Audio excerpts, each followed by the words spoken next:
All right, people, story time again. Now, this is one off the beaten path. So, for my young life, every summer I would go away to a summer home type thing with my family. It would usually be myself.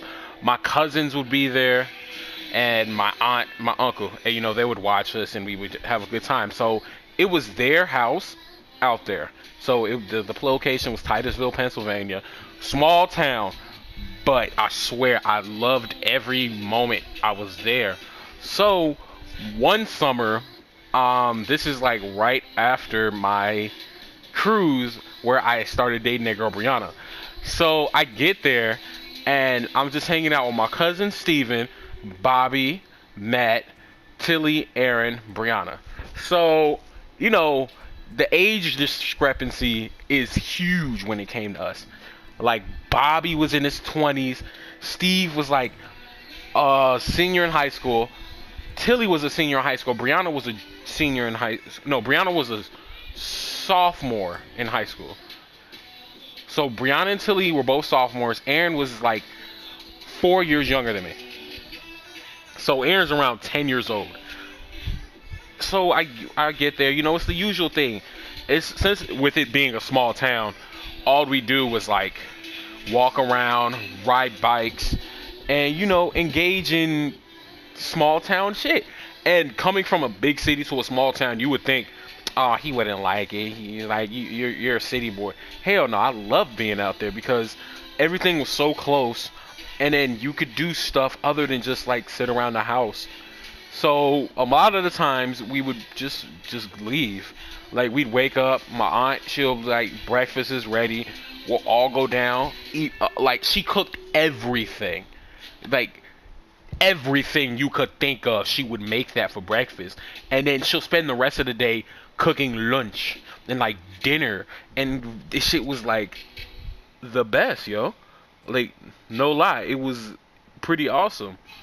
So while I was there the last time, this is the last official time I was ever there, things were, you know, getting interesting for me. So I tell my buddy, our buddy, our mutual buddy, Greg, that stayed out there. I'm telling him about the story about the girl that I met on the cruise. He's like, hey, man, kite for good for you and everything, that, and the other. Like, I'm glad for you, man. So I'm telling my cousin this. He's like, oh, for sure. Well, now that had yourself a little girl around, we gonna up your game. I'm like, what's he talking about? So in in Titusville, there's this university and high school called Pitt. So past Pitt, when you go past Pitt, it's a gigantic park on the hill, and then further up the hill is like Larry Bird's house in woods, and there's a whole bunch of stuff. So we get to the park and we're playing basketball. Like that's what we used to do every summer. Like religiously, once we had lunch, we'd go to the park, shoot some hoops, hang out, ride the bikes. We get to the park and there's this group of girls. And I didn't know them, but evidently Steve did. So Steve's like, hey man, you should go talk to those girls. I'm like, nah man, I don't know about all of that. Now, throw in a little time period thing. This was back when MySpace was, coming off of its high horse. Like this is when MySpace was just passing its pinnacle and slowly dropping down into obscurity. So we meet the girls, and it's three of them. This girl named Heather. I remember Heather specifically because she was the one that I was engaging in things with. And then it was her two sisters or her cousins. Whoever these girls were, they were with Heather.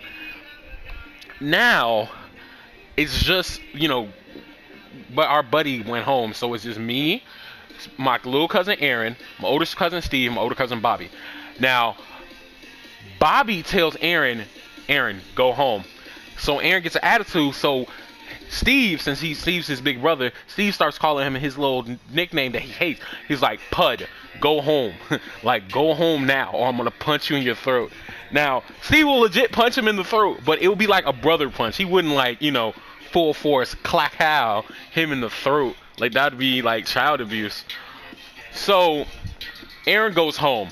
So that night we get back and the girls had told us, hey, so you guys live in that big two-sided house on Main Street. We live at the house further down, the brown one all the way at the end. You guys should come over tonight. So I'm really, not experienced with the whole come over thing because, I lived a very jam-packed life where it was just school, work, home. Like, and it wasn't like work like you think about it. It was more like extracurricular activities, like work to get to college and get a good education. That was what my mother drilled into my head. So that's what I focused on primarily, aside from sports, extracurriculars, and things of that nature. So we were leaving out. We just had dinner, and our Uncle Mike was like, Kaifa, you, Steve, and Bobby better be in this house by 1 o'clock tonight. Because if you're not here, buddy, let me tell you something. I won't let you back in. And I'll make sure nobody lets you back in. Now, my Uncle Mike, he is Cape Verdean and Italian. All my cousins are Cape Verdean, Italian, and Puerto Rican. So, that's where the voice came in. So, we're all leaving out. We get to the front porch, and we just hear Mike in the back yelling at us once again. He's like, hey, Steve, you make sure you Kaifa back in this house, or I'm not letting you in. You understand me? Now, Steve is, about to graduate high school, going to the Marines. So he's in that period where he's like, I don't give a fuck what you gotta say. So he's like, yeah, whatever, Mike. He ain't gonna do it. So he goes to the girl's house, and let's just say things went in an interesting path. They didn't necessarily have a lot. Like when they were out in the street, they dressed nice, they smelled nice, they carried themselves at their place. But when we get to their house is like the pinnacle of white trash. It was dirty, dingy burgundy rugs. There was no furniture. All the furniture that they had was wooden, but then it was covered in newspapers and clothes. And then it was just I wouldn't say Confederate-esque, but Southern themed memorabilia around the house. And I walk in, I'm visibly black. My cousins, however, you just think that they were white. Not the case. Well, Steve, you could say white or Hispanic. So we go in. I'm sitting down. Steve goes off with one sister. Bobby's sitting there with another sister.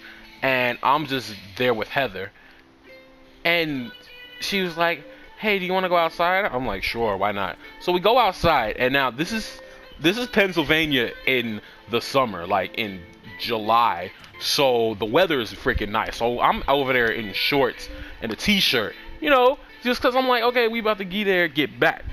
So time rolls down. It's 1 in the morning. Me and Heather are sitting at this little park thing behind this elementary school, making out. Not gonna be ashamed about that. She was cute, I guess, for my youth.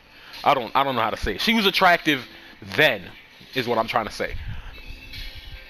So while me and her are making out, I realized, oh shit, maybe I should check the time. So I was like, hey, do you have the time? She's like, oh, it's 1:30. I'm like, oh shit, we're 30 minutes late.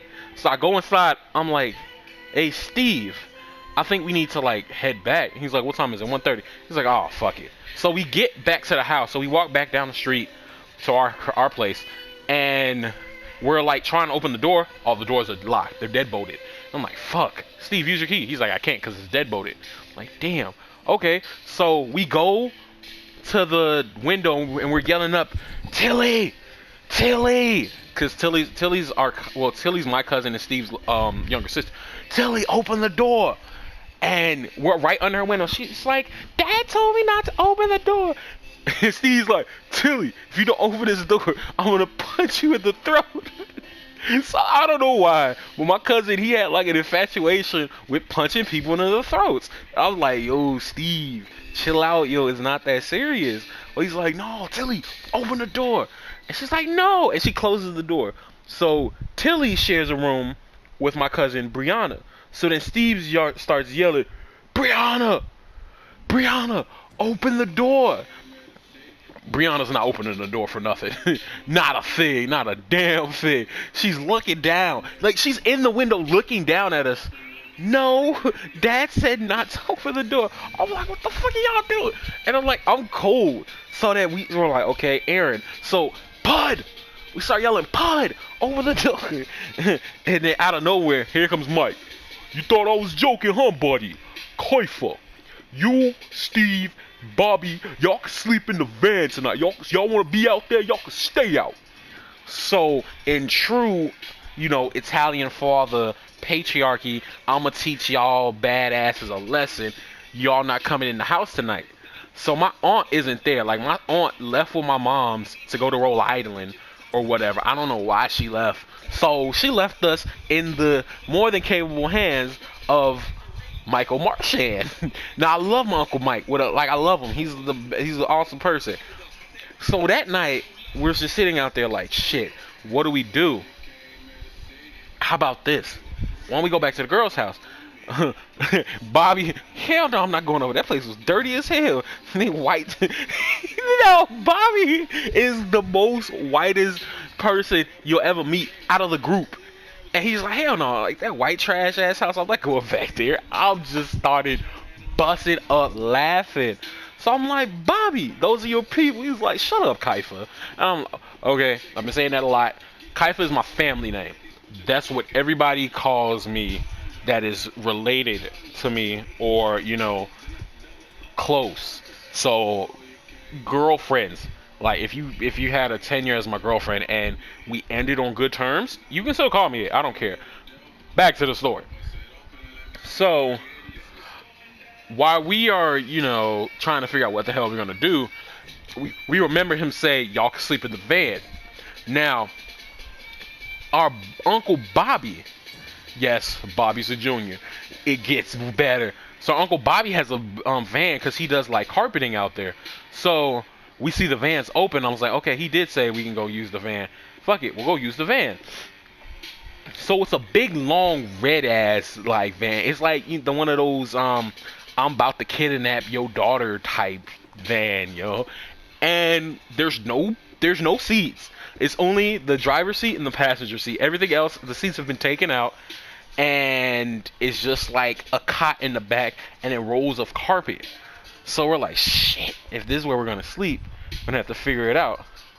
So, make a long story short, that night, it was a new experience for me, sleeping outside, not sleeping in a bed. And it was a bonding experience for me and my cousins. And I loved it. Like, honestly, it was awesome, and I would never change it or like trade the memories that I made out in Titusville, Pennsylvania for anything. So, thanks for watching, y'all. Hope y'all having a good day, good year, good month, good life. Leave a like, comment, subscribe at the bottom, down there below. And yeah, strike the set, kill the lights.